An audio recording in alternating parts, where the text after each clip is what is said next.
രാവിലെ 8:11 കാണാണ്ടാവുന്ന കാര്യമാണ്. നമ്മളിപ്പോൾ അമ്മയെ ശബരി കൊണ്ടാക്കാൻ പോകണം ഗൈസ്. ബേസിക് എന്താ പറഞ്ഞാൽ നമ്മളിതാ ഇവിടെ ശബരി എത്തി. വണ്ടി തിരിച്ചോട്ടിരിക്കുകയാണ്. ഓക്കെ സോ ഗൈസ്, അപ്പോൾ നമ്മളത് തിരിച്ച് വീട്ടിൽ പോയിക്കൊണ്ടിരിക്കുകയാണ്. ഇവിടെ വളവ്. ഓക്കെ, അപ്പോൾ നമുക്കെന്നാൽ ഹൈസ്കൂളോട് കയറാം, എന്നിട്ട് വരാം ഗൈസ്. അപ്പോൾ നമുക്ക് അമ്മയെ കൊണ്ടുവരാൻ പോകുക ഗൈസ്. സമയം 4:03. അപ്പോൾ നമുക്ക് വണ്ടി ഇറക്കാം. സോ സമയം ആർക്കറിയാം മിനിറ്റ്. സമയം 4:20.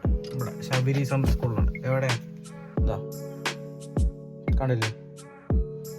ഓക്കെ, ഇപ്പോൾ കാണാല്ലേ? അയ്യോ, ശബരി സമ്മർ സ്കൂൾ. അപ്പോൾ ഇവിടെ വന്ന് ഇരിക്കുകയാണ് ഗൈസ്. സോ ഇവിടെ വന്ന് ഇരിക്കുകയാണ്. ഇത് ആക്ഷൻ മോഡിലാണ് ഷൂട്ട് ചെയ്യണത്. എന്താ വ്യത്യാസം എനിക്കറിയില്ല ഗൈസ്. എന്തായാലും ഇത് ആക്ഷൻ മോഡിലാണ് ഷൂട്ട് ചെയ്യണമെന്നറിയാം. ഇങ്ങനെയുണ്ട് പറയുക ഗൈസ്. ഇത് 1x 5x വർക്കില്ല ഇതിൽ.